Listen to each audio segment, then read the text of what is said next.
الحمدللہ رب العالمین والصلاة والسلام علی رسول الامین وعلى آلہ وصحبہ اجمعین اما بعد اعوذ باللہ من الشیطان الرجیم بسم اللہ الرحمن الرحیم وَإِذْ أَخَذَ اللَّهُ مِيثَاقَ الَّذِينَ أُوتُوا الْكِتَابَ لَتُبَيِّنُنَّهُ لِلنَّاسِ وَلَا تَكْتُمُونَهُ فَنَبَذُوهُ وَرَاءَ ظُهُورِهِمْ وَاشْتَرَوْا بِهِ ثَمَنًا قَلِيلًا فَبِئْسَ مَا يَشْتَرُونَ۔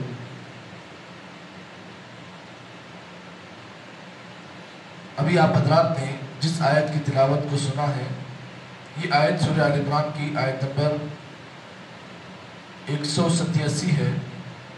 گزشتہ آیت میں آپ حضرات کے سامنے جس آیت پر درس دیا گیا تھا، اس آیت میں اللہ رب العالمین نے یہ بات بیان کی تھی کہ اللہ تعالیٰ ضرور تمہیں تمہارے مالوں میں اور تمہاری جانوں میں اللہ تعالیٰ تمہیں آزمائے گا۔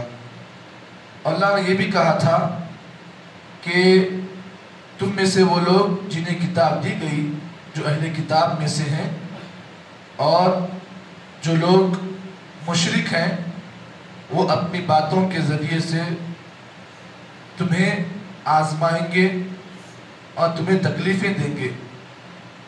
آگے اللہ رب العالمین نے یہ بات بیان کی کہ جب کبھی کوئی اہل کتاب کا کوئی آدمی یا کوئی مشرک اگر تمہیں اپنی زبان سے تکلیف دے، تمہیں پریشان کرے، تو اللہ تعالیٰ نے اس کا علاج بیان کرتے ہوئے کہا وَإِن تَصْبِرُوا وَتَتَّقُوا، اگرچہ تم لوگ صبر کرو گے اور تقوی اختیار کرو گے، فَإِنَّ ذَلِكَ مِنْ عَزْمِ الْأُمُورِ، تو یہ تمہارے حق میں انجام کے لحاظ سے بہتر ہوگا۔ تو اللہ تعالیٰ نے پچھلی آیت میں یہ بات بیان کی کہ جب کبھی کوئی اہل کتاب کا کوئی آدمی یا کوئی مشرک اگر تمہیں اپنی باتوں کے ذریعے سے پریشان کرے یا تکلیف کرے یا تکلیف دے، تو اللہ تعالیٰ نے اس کا علاج بیان کرتے ہوئے کہا کہ تمہیں صبر کرنا چاہیے۔ اب آئیے صبر کسے کہتے ہیں اس کو آپ جان لیں۔ صبر کی تعریف میں مفسرین نے بہت ساری باتیں بیان کی۔ الصبر حبس اللسان عن الشکوى، صبر کی تعریف یہ ہے کہ آدمی زبان پر کوئی مشکل کو نہ لائے، یعنی زبان آدمی کو کوئی مشکل آئے تو زبان سے اس کا اظہار نہ کرے۔ وحبس النفس عن الجزاء، اور آدمی مشکل کے آنے کے بعد جزا فضا نہ کرے، یعنی مشکل آنے کے بعد آدمی چیخے نہیں، چلائے نہیں، مجھے ایسی مصیبت آئی ہے، نہ زبان سے شکوہ پیش کرے، زبان سے شکایت پیش کرے، اور نہ اپنے آپ میں آدمی چیخے چلائے کہ مجھے یہ تکلیف ملی ہے۔ تو یہ صبر کی تعریف ہے۔ اور دوسری چیز وَتَتَّقُوا، اور دوسری چیز تقوی اللہ کا۔ تقوی کا مطلب یہ ہے اجتناب عن محرم ما حرم اللہ۔ تقوی کا معنی یہ ہے کہ اللہ تعالیٰ نے جن جن چیزوں کو کرنے کا حکم دیا بندہ ان کاموں کو کرے، اور جن جن چیزوں سے اللہ نے جن کاموں سے اسے روکا ہے بندہ اسے رک جائے، اس کا نام تقوی ہے۔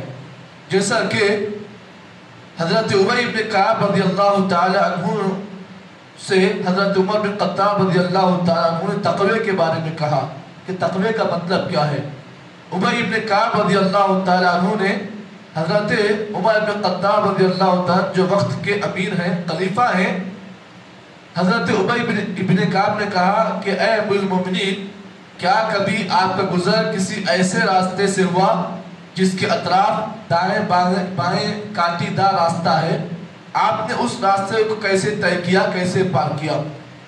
حضرت عمر بن خطاب رضی اللہ تعالیٰ عنہ نے کہا کہ میں جب اس راستے کو پار کرتا ہوں تو میں اپنے کپڑے کے دامن کو ایسے سمیٹ لیتا ہوں تاکہ کوئی جھاڑ کی کوئی کانٹی میرے دامن کو لگ کر میرا کپڑا پھٹ نہ جائے۔ تو ابی بن کعب رضی اللہ تعالیٰ عنہ نے کہا فَذَاكَ التَّقْوَى فَذَاكَ التَّقْوَى فَذَاكَ التَّقْوَى، اے ابو المؤمن، تقوی اسی چیز کا نام ہے کہ آدمی دنیا کے تمام برائیوں سے، تمام گناہوں سے، تمام غلط چیزوں سے آدمی اپنے آپ کو بچا کر آگے لے جائے اپنے آپ کو، اسی کا نام تقویٰ ہے۔ اور آپ اس بات کو بھی جان لیں، اس بات کو بھی آپ پہچان لیں، اللہ رب العالمین نے قرآن مجید کے اندر تقریباً 90 سے زائد مقامات پر اللہ تعالیٰ نے نماز کے ساتھ اللہ تعالیٰ نے صبر کا تذکرہ کیا۔ اب دیکھو اللہ تعالیٰ کی بے شمار آیتیں قرآن مجید میں، اب دیکھو سورہ بقرہ کی مشہور آیت ہے یا ایھا الذین آمنوا استعینوا بالصبر والصلاۃ۔ قرآن مجید کے اندر اللہ تعالیٰ نے اس صبر کا تذکرہ تقریباً 90 سے زائد مقامات پر کیا ہے۔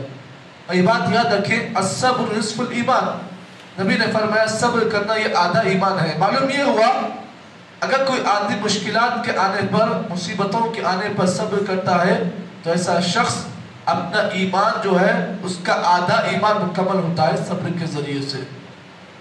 آگے اللہ رب العالمین نے آگے والی آیت میں اللہ نے یہ بات بیان کی، اور اللہ تعالیٰ خطاب اہل کتاب سے کیا۔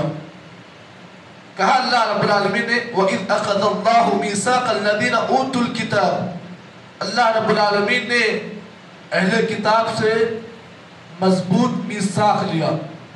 ایک بات جان لیں آپ، ایک ہوتا ہے وعدہ، ایک ہوتا ہے میثاق، دونوں بہت گہرا فرق ہے۔ جو لوگ تفسیر کو جاننے والے ہیں یہ ایسی گہرائی کی باتیں بتاتے ہیں۔ ایک ہوتا ہے وعدہ، ایک ہوتا ہے میثاق۔ سب سے پہلے ہم اس بات کو جان لیں کہ میثاق کسے کہتے ہیں۔ میثاق کہتے ہیں کہ آدمی اللہ رب العالمین سے کسی چیز کا مضبوط وعدہ لے۔ وعدے میں اور میثاق میں فرق یہ ہوتا ہے کہ میثاق اس چیز کو کہتے ہیں جس چیز پر عمل کرنا آدمی کے ضروری ہو جاتا ہے، اور آدمی اگر اس چیز کو توڑ دیتا ہے تو پھر وہ آدمی اللہ کے عذاب کا مستحق بنتا ہے۔ ایک ہوتا ہے وعدہ، وعدے میں کیا ہوتا ہے کہ آدمی اس چیز کو توڑ بھی سکتا ہے، اس آدمی کو آدمی اختیار بھی کر سکتا ہے۔ یہی فرق ہے میثاق میں اور وعدے میں۔ وعدہ اتنا گہرا نہیں ہوتا ہے جتنا میثاق گہرا ہوتا ہے۔ میثاق میں کیا ہوتا ہے، جب آدمی اس چیز پر اگر وعدہ کر لیتا ہے تو آدمی کے لیے وہ چیز کرنا واجب ہو جاتی ہے، اور وعدے کے اندر کیا ہوتا ہے، اگر آدمی اس چیز کو کرنے کا ارادہ کرے تو آدمی اس چیز کو کر بھی سکتا ہے، اس چیز کو کبھی کبھی توڑ بھی سکتا ہے۔ تو یہاں پر اللہ رب العالمین نے اہل کتاب سے میثاق لیا۔ اہل کتاب یعنی یہودیوں سے اور نصارہ سے اللہ نے ایک میثاق لیا۔ کہا اللہ رب العالمین نے وَإِذْ أَخَذَ اللَّهُ مِيثَاقَ الَّذِينَ أُوتُوا الْكِتَابَ، اللہ رب العالمین نے اہل کتاب سے میثاق لیا کس بات کا، لَتُبَيِّنُنَّهُ لِلنَّاسِ وَلَا تَكْتُمُونَهُ، لوگوں، اے اہل کتاب کے لوگوں، اے یہودیوں، اے نصارہ، لَتُبَيِّنُنَّهُ لِلنَّاسِ، تم لوگوں کے سامنے جو تمہیں کتاب دی گئی، تورات اور زبور جو تمہیں دی گئی، لوگوں کے سامنے اس کو کھول کھول کر بیان کرو۔ آج ہمارے پاس بہت سارے مسلمان ایسے ہیں کہ جسے مثال طور پر ایک آیت آتی ہے قرآن مجید کی بڑی مشہور اور معروف آیت، جس کو لے کر لوگ اس بات کو کہتے ہیں کہ اللہ کے نبی صلی اللہ علیہ وسلم نعوذ باللہ انسان ہے بلکہ نور ہے۔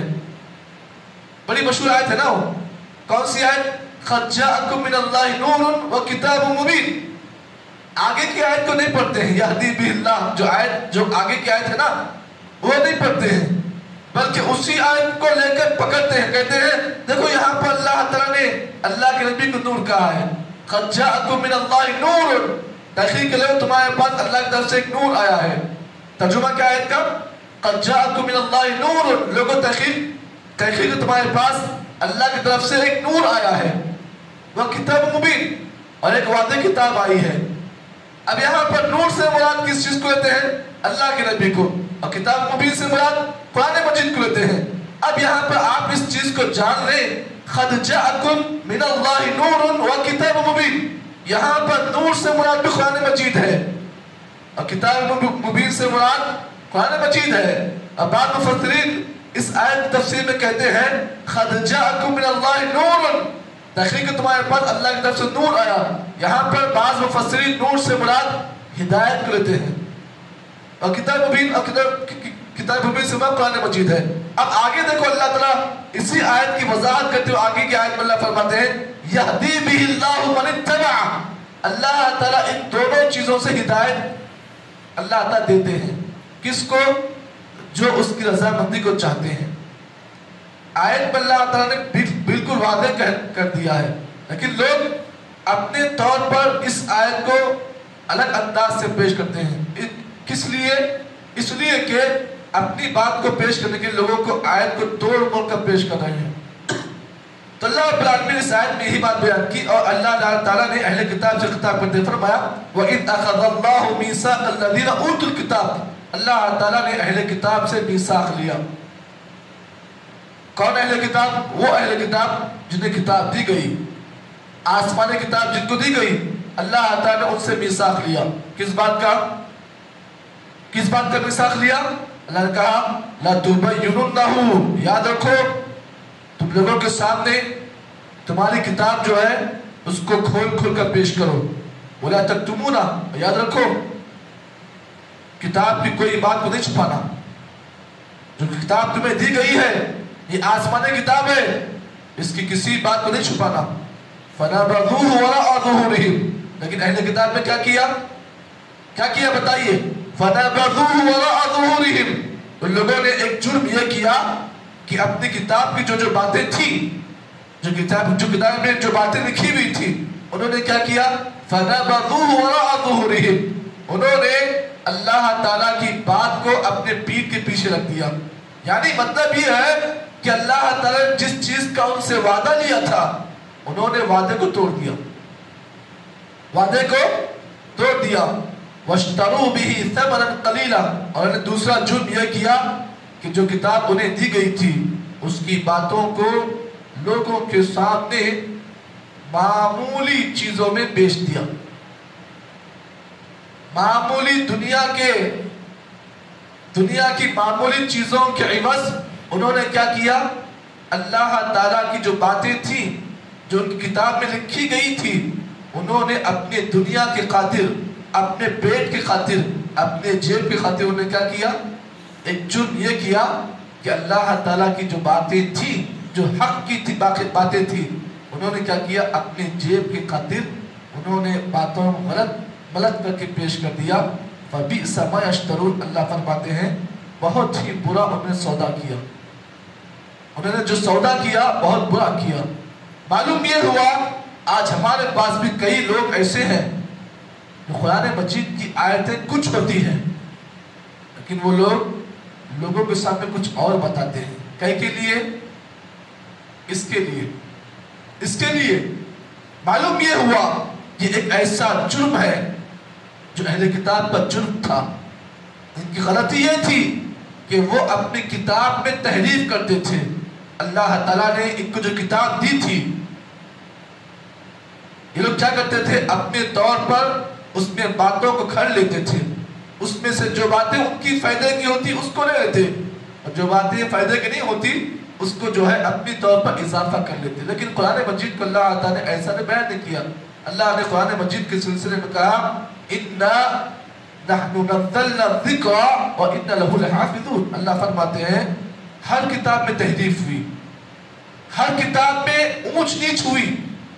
آپ تورات کو لیجئے، تورات کے ماننے والوں نے اس کتاب میں تحریف کی۔